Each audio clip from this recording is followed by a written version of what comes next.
Okay, welcome back. This is He Said. She said. And again, I'm Michael. I'm Katie Byrne. Katie Byrne, thank you very much for joining me. And Katie's a marriage and family counselor here in Sonoma. And the city of Sonoma, and as I mentioned in the previous podcast, if you listen to these in order, you've already heard this, but if not, a beautiful little town. And thank you very much for inviting He Said, She Said to your door. A pleasure. Thank you. Well, let's get going because we're spending some extensive time talking about a variety of different subjects, and we only have 15 minutes roughly 15 minutes on a podcast to get them addressed. So let's get to it. The last podcast, we talked about a variety of different problems that people have in relationships. I'm just going to call it a problem because it really is.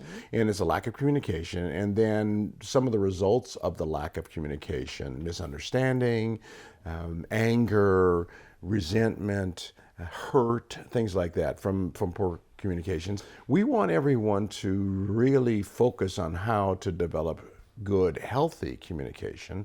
And again, I don't want to use good, but just healthy conversation, effective conversation, so that their relationships can be enhanced. And so one of the things that I asked Katie to do when we were off mic before we went into this segment was to maybe we could just make some suggestions about some actual things that men can do and women can do to enhance their communications.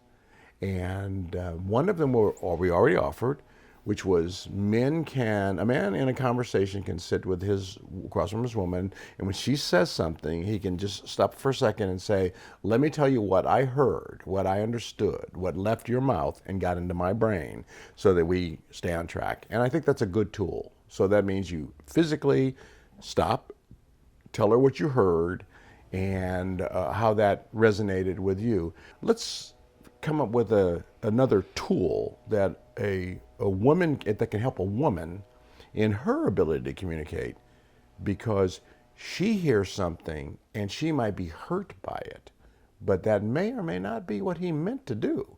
It's just the way he says things. And let me give you an example. And I don't mean to be preachy here or do a soliloquy, but you have a guy who has a wife who was damaged early in life, and she was molested. And she's had real problems with her sexual freeness, her sexual pleasure and things like that all of her life. And so he says, look, it's been 20, 30, 40 years, get over it. That's not what he meant. Right. Right. So if I said that to my partner in that circumstance, just get over it. I mean, it's been 40 years. You're a grown woman now. You're not a molested child anymore. If she stopped me and said, let me tell you what happened when you said that to me. I thought you completely dismissed everything. And I resented that. And I hated you for what you just said. You made me feel as evil as the person who took all those things from me back in those days. That's how that made me feel. Yes, exactly. I mean, that kind of a comment, it happens all the time, but it will completely cut off the conversation. Absolutely. Because we are all wounded. We come from generations of war and pillaging, and you look back at your great-grandmothers and slavery, and there are so many things that all of us are very complicated deep inside.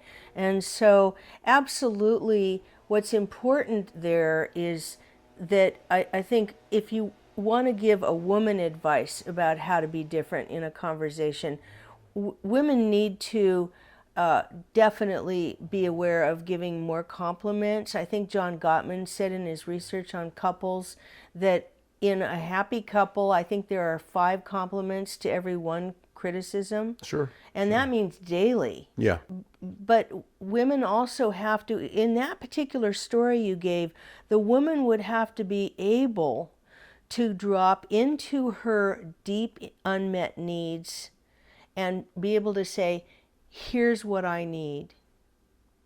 When this comes up for me, this is a scary topic to talk about sex when I've been molested.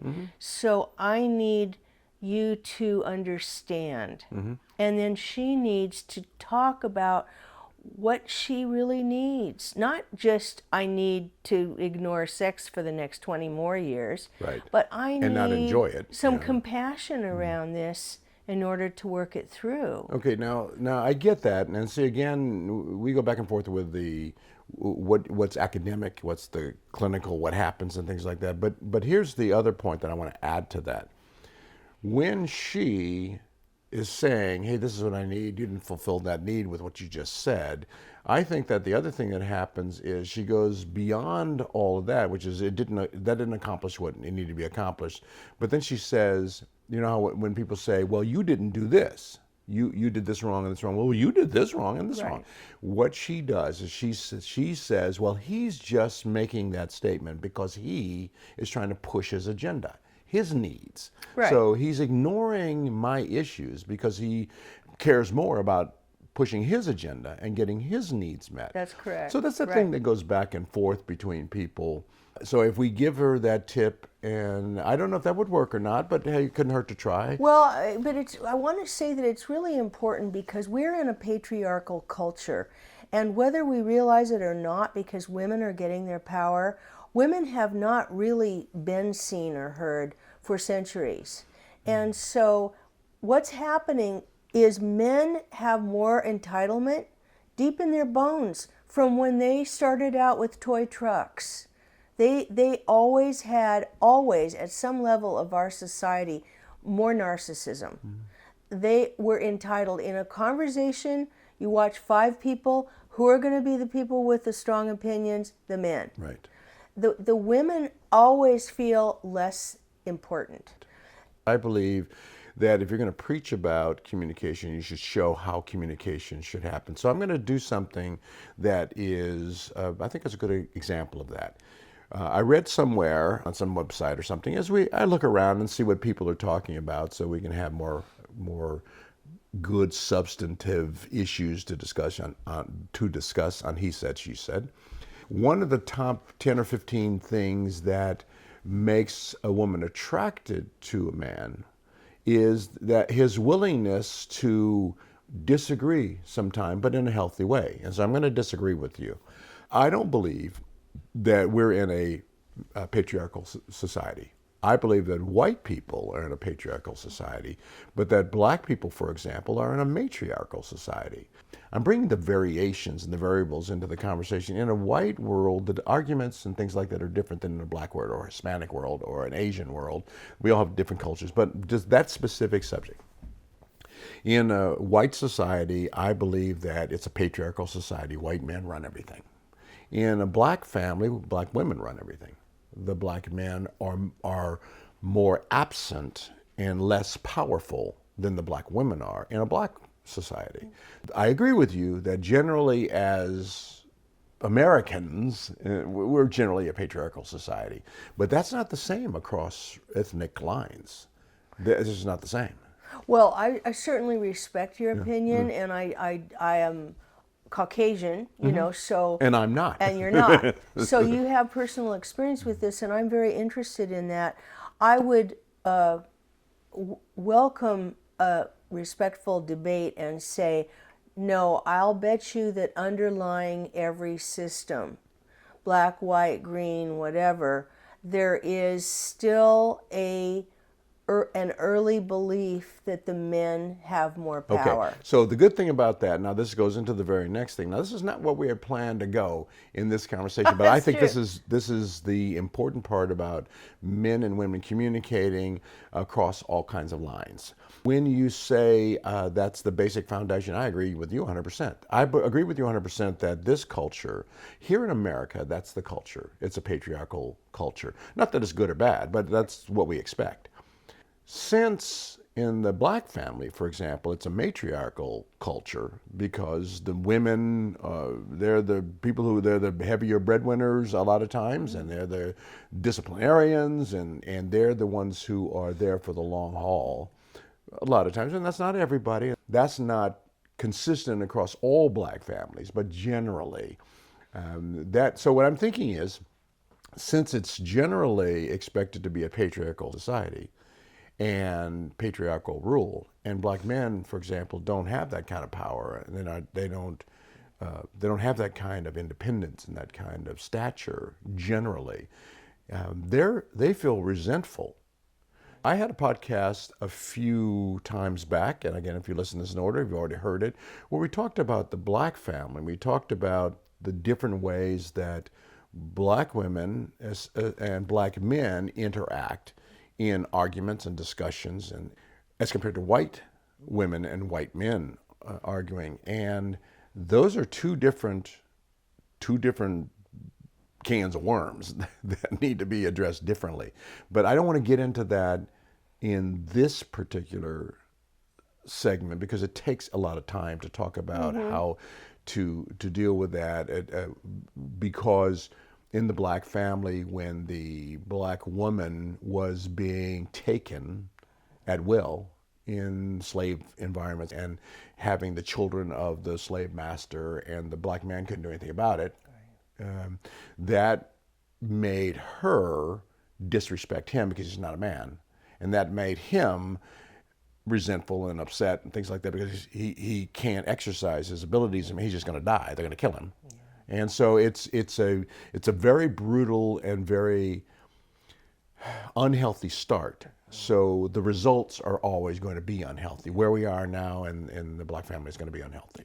Yeah. There's nothing you can do about it. It started unhealthy. It's infected and viral. And so let me just go back to this because that's a big subject for me.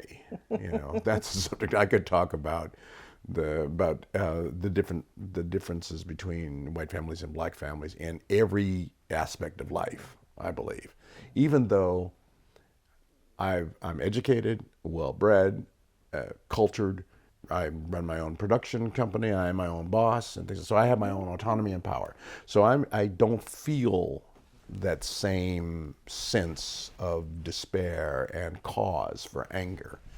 So, well, that was my speech. Sorry about that. Well, you know, Michael, I'm very touched by it, and what it brings up for me you're right, it's a very huge subject, but it makes me think a lot about Nazi Germany too, and the Jewish culture, and what that group of people have suffered, and so I hear you.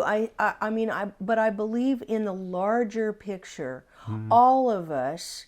And some have suffered so much more as a tribe or as a culture or as a community. But and it's painful. It's an important topic. But I think what we're talking about is that we're wounded, and that if women act as if they have more domination, if they act as if they're more aggressive in one culture than in the other, I'm sure that could be the case, but the bottom line is underneath those attitudes, there are still wounded people who are not communicating and who do not feel seen and do not feel respected. Of course. And it still comes down to learning how to do that.